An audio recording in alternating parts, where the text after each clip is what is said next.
welcoming to the show, Stephen Sanchez. How are you, my brother? I'm doing really well. How are you, man? I'm doing great. You're doing the Good. Troubadour tonight, Troubadour tomorrow? tonight and tomorrow. Yeah, you excited about that? Great room, by the way. Oh my God. It's like a dream come true. I mean, like, so many incredible artists have played there before me. I mean, I feel like all the guys and I in the band share the same sentiment where we've played at all of these venues. You know, this is our first North American headline tour, and it's sold out completely. And every room that we've been in, we've seen some of our favorite bands, you know, their names written on the walls or like their poster on the wall. And it's, I mean, same for this, even tonight. It's just like... Elton John, I think, is maybe on the wall there. I think Elton that was John, maybe one of his first gigs there. Yeah, that was literally his like debut show in America. Was at the Troubadour. And we have a lot to talk about. We'll talk about Elton John. We'll talk about your whole history. I know you don't have a lot of time because you're performing, but congratulations on the phenomenal success, by the way. Thank you, I feel like man. you were just in high school, like, what, 2 years ago or something? Like a day ago. It's crazy. No, yeah, it's really nuts, man. And it's cool. I dropped out of high school, so thank God everything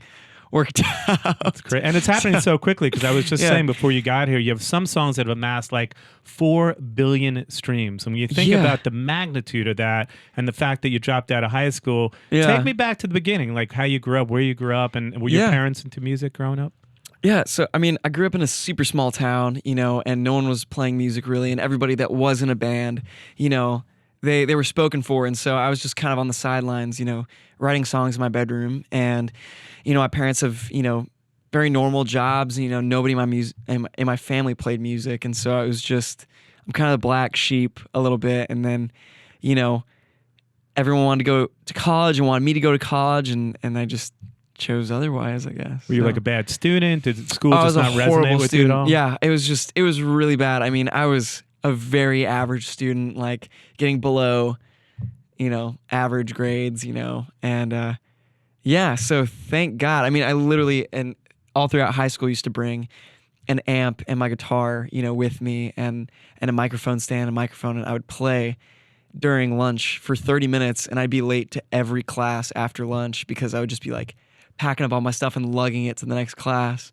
And so when your friends like, there goes Stephen again, just trying to make it in music. Yeah. I mean, dang, I got like cartons thrown at me sometimes and some like food, but you know, now it's like, I mean, this is my job, you know, and people from my high school are, you know, hitting me up like, oh my God, like you actually like did it. And I'm like, I guess, yeah, it's like insane. Well, it's an interesting story because I think you were going to one of your relatives' like farms or something. And my grandpa. Your grandpa had like vinyl, and you were just listening to all these older records, right? Oh yeah, grew up with all that music, you know. Just, I mean, gosh, literally, my grandma. We would see her like a couple times every 6 months, you know, and she'd make me breakfast in the morning and like would send me out to the barn to go look through vinyl, and I would look through it, and then I'd show my grandpa, and he'd pick out some for me, and then he'd send me home with it. And it's amazing because like my introduction to that music was literally from the hard copy. Like it wasn't from anything digital. It wasn't, you know, it was literally from hearing it. 1968, by the way, right? It was all like 1950s it was everything records. 50s and like late 50s. So like the Platters and the Ink Spots and early Frank Sinatra records, and like, I mean, everything from like the Columbia years for Frank, you know. And so it was really exciting. And, you know, it just, I think even more so than just, you know, the music influencing like, you know, my artistry, like it's definitely like impacted me as a person. And like, I'm very romantic and like believe in love and grand gestures, and like, it's just all because of that, I feel like. So it's interesting, like why that music, why did that sort of appeal to you? Because you could have gone in the direction of like 90s, you could have gone the Blink-182 direction, but for some reason, Frank Sinatra, the Ink Spots, the Platters, it all really took to you, I guess, because you are this hopeless romantic or a romantic, I don't know, but I mean, I feel like everyone's saying the same thing in those songs, and it's just like it's this longing, it's this just like beautiful display of such like a simple love that's somehow made profound now because I think there's just a lack thereof, you know. And so I think for me, like, you know, being introduced to that music, I'm sure back then it was just like, oh yeah, this is normal, and it's almost the same way that we view modern music now. It's just like, oh yeah, like that's cool, like this is great, you know, nothing super profound about it. But I think, you know, because like no one's singing about love like that anymore, you know. And I think for me that was a huge just pull into that world. It was just so unique and so different. And you know, I loved the imagery that those artists sang about, you know, in love. And so I think, yeah, it's just beautiful. It's a beautiful thing. How'd you discover your voice early on? Because you have a tremendous voice, by the way. Thanks, and man. It's this amazing baritone. Brings me back to Chris Isaac. Some say Wow, Elvis, thank you. Frank Sinatra. But how'd you sort of discover that? You know, it's hard to discover your voice early on, and sometimes singers go through that awkward phase where it's like you sound like one thing and then you become something else. So how'd you initially discover that you had that great voice inside of you? Oh man, well, thank you for that. Of course. I appreciate it. Gosh, just being really bad, I think, for a really long time. I think, you know, like it's just like trial and error. Just like I'm like acknowledging the fact like I sound like shit and I should probably not sound like shit anymore. And like, you know, but artists like Roy Orbison, you know, with his like incredible like tenor voice and like just like, I mean, it's just perfect. Like the way that he would sing, you know, his lyrics, like he played with it, was very flirtatious with, you know, his dictation of that. Like it was never like, oh, I'm just singing this like a normal guy. He's like, I'm gonna sing it weird, you know, so that it's like unique and it cuts through. And I think that was really inspiring for me too, you know. I mean, even with like Elvis, like people said his voice was, you know, super unique, and I'm nothing like Elvis at all. But gosh, I think in the same way, it's just like the drive to just try and sound kind of weird while you sing, you know, kind of cuts through and makes it good, I think, somehow. So all the while, by the way, you go to your parents at like, I don't know how old you were, like 17. You said, Mom and Dad, I'm going to drop out of high school. Maybe I'll move somewhere like Nashville and try and make it. Were they like, hey, Stephen, go for it? Or were they like, that's not a great idea for you? Yeah, honestly, I wish it was more dramatic like that. But it was really, I mean, it was in the middle of the pandemic. Like it was my first 3 months into my senior year, and like I was just like, I don't want to do this anymore. Like I suck at school. Like I'm a terrible tester. Like this is leading me nowhere. Like I love music. Like and thank God, because like, you know, the record labels were coming at me from all different directions while I was in the middle of high school, and so I like signed to Republic, and then was like, all right, I'm out. Like I don't need to do this anymore. Like I don't need to be in school anymore. Like I'm gonna do this, and like hope to God it works out with them. And then, you know, I couldn't afford LA and I couldn't afford New York. And so Nashville was great. And I had friends there already. And so it just felt great to But move even there. before that, walk me back a little bit, because you start posting on TikTok. Yeah. And that's because, walk me from that point to how you came into contact with Monty and Republic, because obviously there's something in between there that happened. I think things started to go viral for you. Jeez. It's a crazy time. Like TikTok was like a baby, you know, it was a baby, and like people were just using it for dancing and stuff. And, you know, as we all know, like I sang a couple songs and posted a couple videos, and Later by the Sea being one of them. And it's funny, like we give TikTok so much credit, but it's not even like the full thing, you know, like TikTok enabled me to get in front of the first 2 people to ever hear my song, you know, and it wasn't even out. And then that person wanted to record it, and, you know, we recorded the track, and then we pitched it to every label. So it was like, nobody knew about the TikTok, nobody knew about the song, and we just like free pitched it.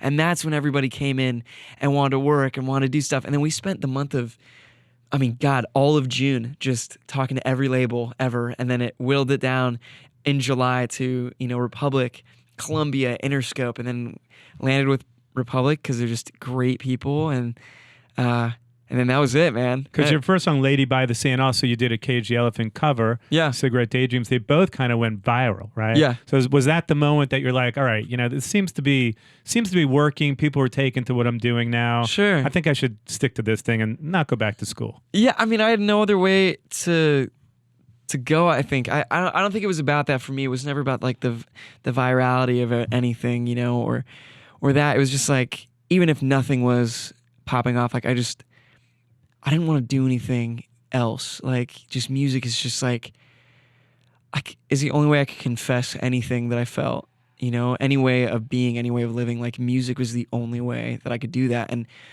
I feel like if I couldn't do that, like, I would just be like, I'd be trapped, like feeling trapped inside, you know? And so, yeah, I mean, it was the goal no matter what, you know? And so I always tell people, if it's in your blood, even if you're 8 years old, you can't get it out of your system. You have to pursue that dream, especially when you are a musician. But Jeremy Zucker ended up hearing your song, and he kind of reached out, and that's how the ball started rolling for you, he produced it, and and that was it, man.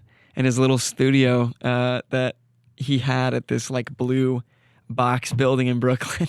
And so, yeah. Did you have like a bidding war? Because you mentioned a couple labels that were really onto what you were doing. Oh man, no, I mean, that's the other thing too. It was never about like the money or anything either for me. Like, I mean, it's the reason why I work with my managers now, and it's the reason why I work at the label that I work with now, is because they're just good people that believe in great art and great artists, and that encourage that and encourage the belief in oneself that they are a great artist. And, you know, for me at the start, like I didn't feel like I still don't feel very important at all, you know, and fame is a crazy thing when you feel that. And, you know, it's beautiful because not only do they keep me grounded, but they also remind me like, you're great and like you're meant to do this kind of thing. And I think that's what did it for me when I was signing with them. And it never had anything to do with the money. They could have given me $100, and they're good people, you know.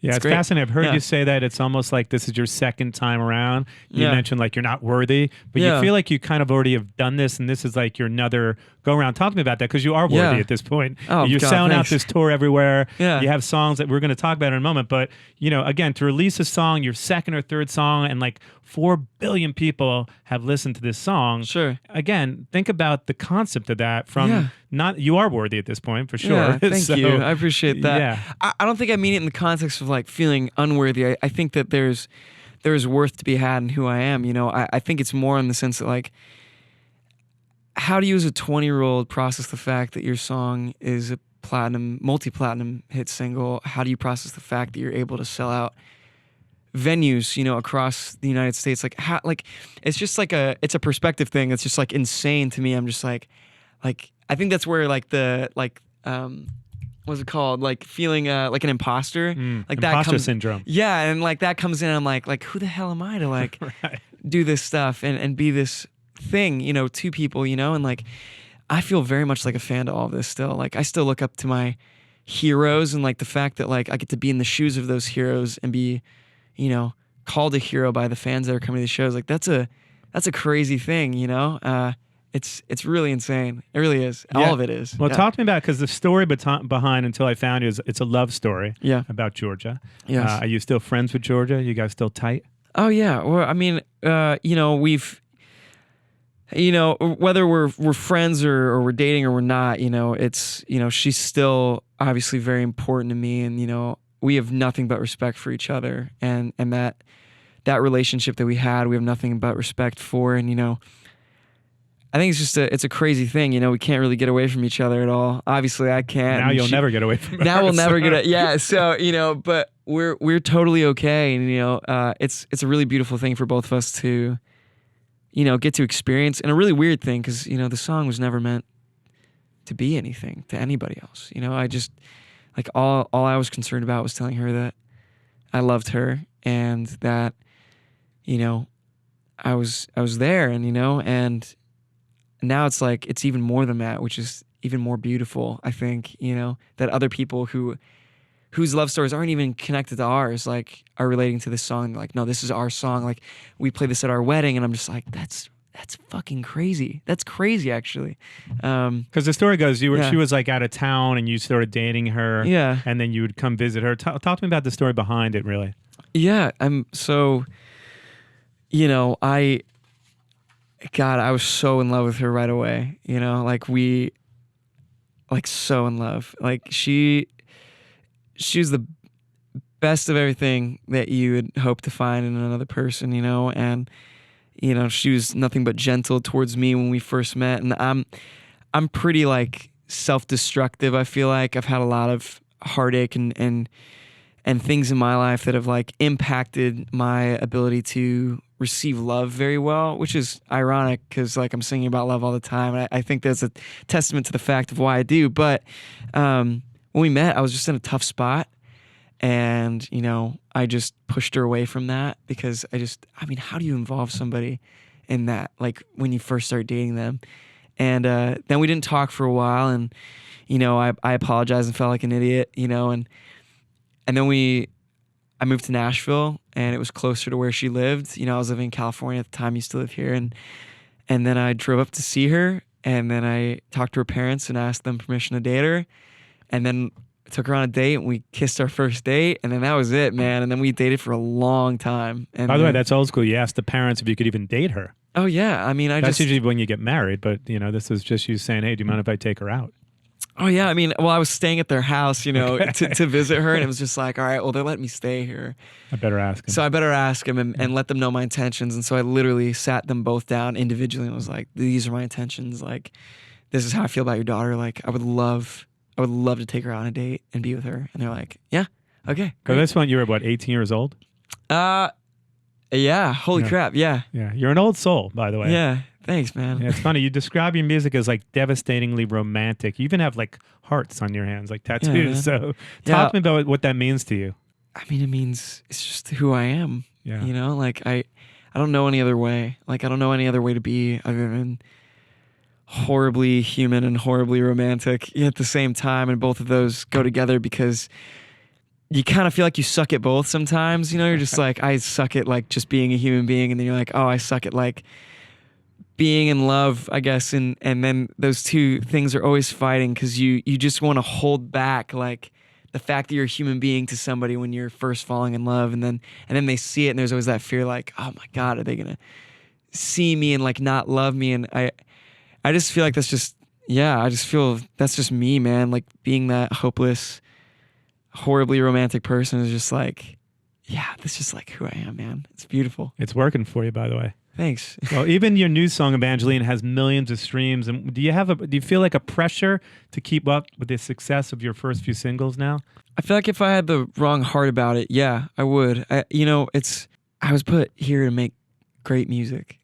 And if I'm not doing that and I don't believe in it and it doesn't feel good and it's not the truth, then I feel like I've failed and I shouldn't be doing this at all. Like I really believe that like, even if a song isn't doing what Until I Found You did, I mean, that was just random. It just feels random. Like it was honestly a miracle that song did what it did. And I think it's the same thing with anything. Like why put an expectation on something other than the fact that you like love it and you believe in it, Like that's just, I don't know. So I definitely don't feel pressure. I feel just like excitement for this new record and the love that's been put into it and just, I will say it's not that random when you get calls from people like Elton John, and he's one of your biggest fans, by the way. And I mean, that's got to be a pinch me moment because anyone in the world called you today. He called me today. And what did he say? How did that go? By the way? He just asked me about tour and it was just like, man, how's it going? And I was telling him, we played a show in Salt Lake City and I swear to God, like I just like put my hands on my hips and put like a guitar pick in my mouth and like everyone was super quiet and then like I did this and they just freaked out and I was telling him about that and he cracked up and he was just like, oh man, I love you, I'll see you later. I was like, oh, love you, bye. And is he sort of like a mentor to you at this point? I mean, it's a beautiful thing that I can even call him a friend, to be, I mean, he's the hero's hero, but God, like what a wonderful human being. Like I've never like, that's the other thing too. Like I've never perceived any like that's why I feel like such a like imposter, man. Cause I'm like walking in, I'm just like, these are all just humans and like, we all just get to hang out and stuff. And then like, he's a human and he's Elton John, and he's a great person. And like, I don't know, like he's just great. It's just awesome. Like he just feels like a friend and that's so awesome. And people forget even heroes have heroes, right? There's been so many people I've had on this show. Oh yeah. They're like, hey, Paul McCartney is my hero or Mick Jagger, whoever it may be. Oh yeah, the Temptations. So we were at a Music Cares event here in Los Angeles for Berry Gordy and Smokey Robinson, honoring them for Music Cares.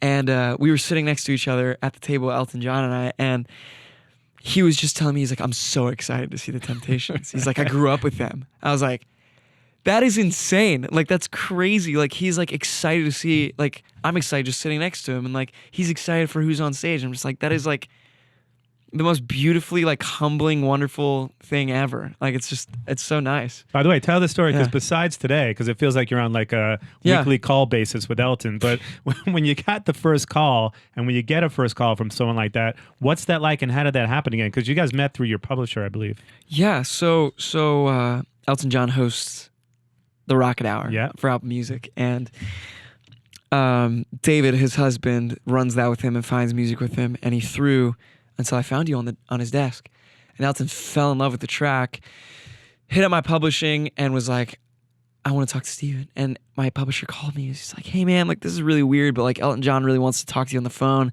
And I was like, ha, that's so funny, great joke. And like totally passed it off. And I was like, forget it, like that's a joke. And cause how do you even fathom that, you know? And I was in Denver at iHeart. We were doing a radio thing and Elton called me for the first time. And it was an anonymous number. And I picked it up. And I was like, hello? He's like, Stephen, it's Elton. And I was just like, oh, and like immediately like fell to my knees. Like I was just like, oh my God, like this is incredible. And he even shared the same sentiment. So I sound like a young Chris Isaac and was just like, God, he's just been nothing but supportive. And like every phone call, he's just like, I'm here with you every step of the way. Like I want to support you in whatever way I can. And just been a great friend, just a great friend and mentor. And just, yeah, every time I'm just like, I've gotten more cool about it. I've been like, oh, what's up? You know, but so it's from like a weird anonymous block number, right? Because I've gotten calls from a few people like that along the way, like Steven Tyler or whoever it may be along the way. And it's always like a weird block number. It's anonymous, and then it shows like a wherever it's coming from, you know. And so literally today I was just walking around a vintage store shopping, and I got the call, and I was just like, hey. He's like, hey baby, how you doing? I'm like, hey.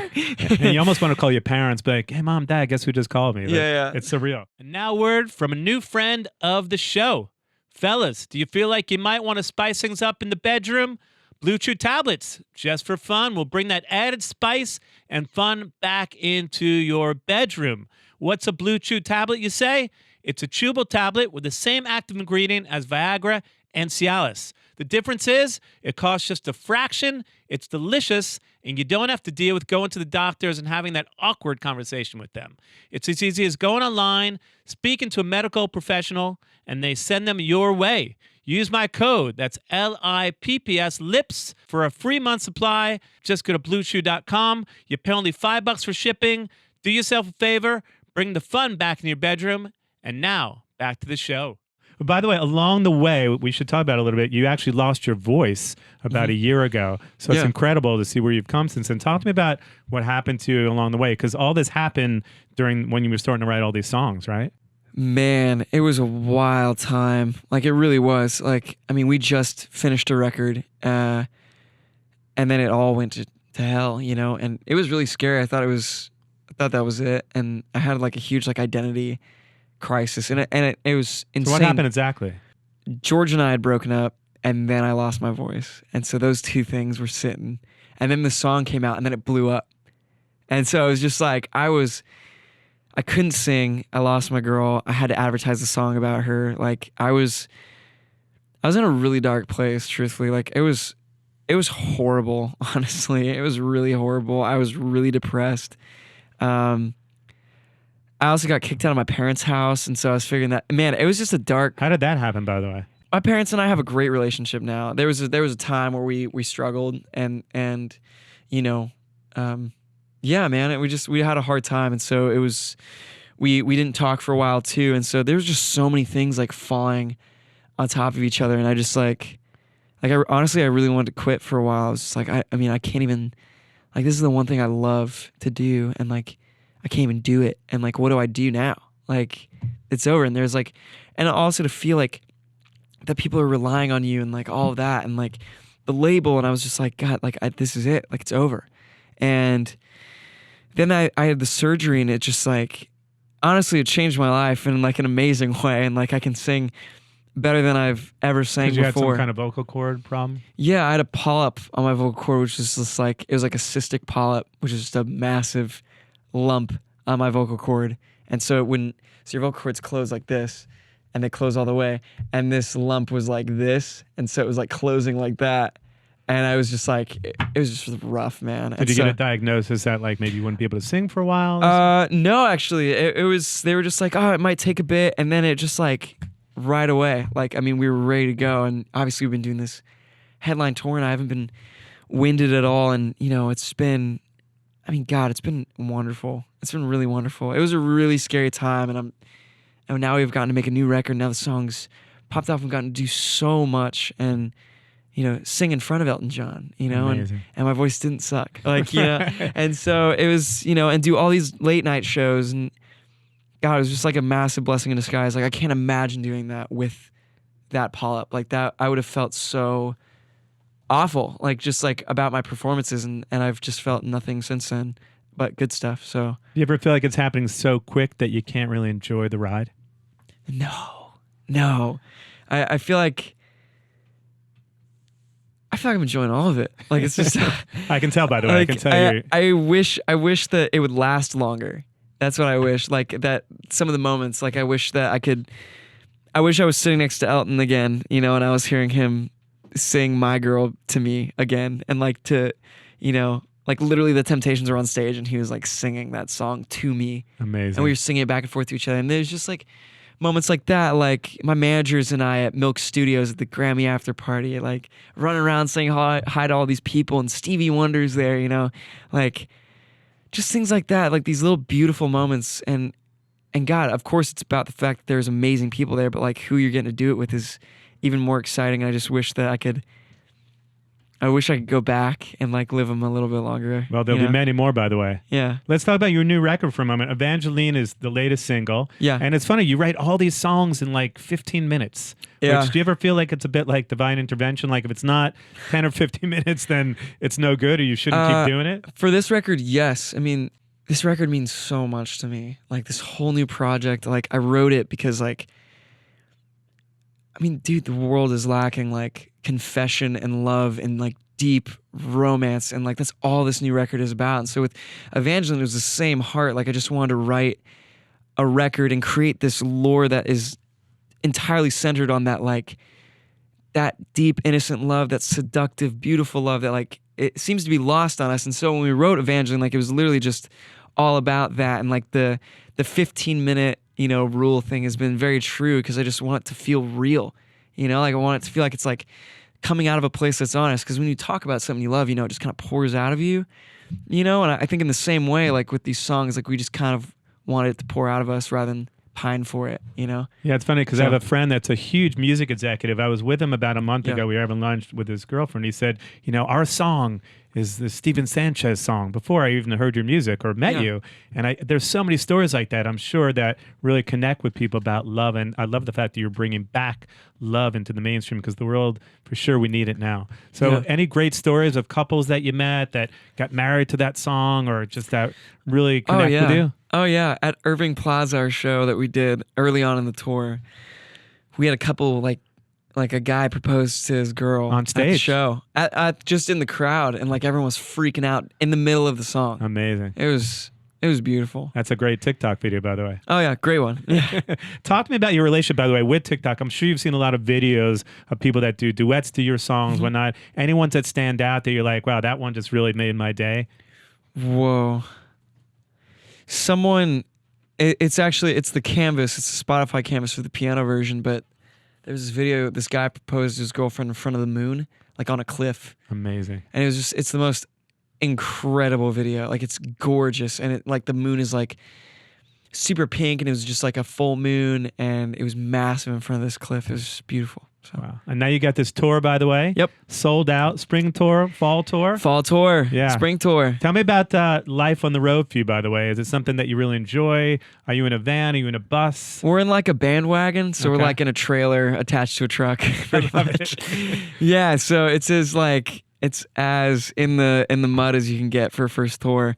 It's been great. It's been really great. And I like it. You know, I thought I was going to get car sick, but honestly, I can't go to bed now unless I'm getting like just tossed around everywhere. And so it's been great, man. And I love it. And it smells like farts and pee. Which is always the romantic part about being on tour that people don't know. They're like, oh yeah, I wish it was probably great to be on tour. You're like, I don't think you know what it's like until you actually do it. And then, yeah. Maybe it's not as glamorous as people think I it is. ate like the most like nutrition like filled thing, you know, ever today, which was great, and I haven't in a long time, so it's good. Well, it's amazing. You're playing some great venues, by the way, the Wiltern, the Ryman, all iconic venues, all the way through December. Yes. Which is amazing. It's scary. Any other dream collaborators that you want to work with coming up? I think Ed Sheeran, you guys know each other too, right? No, I wish. Holy smokes. I heard that you guys knew each other. Maybe hey, that's... Ed. hey, Ed, if you're... Let's hang. What's up?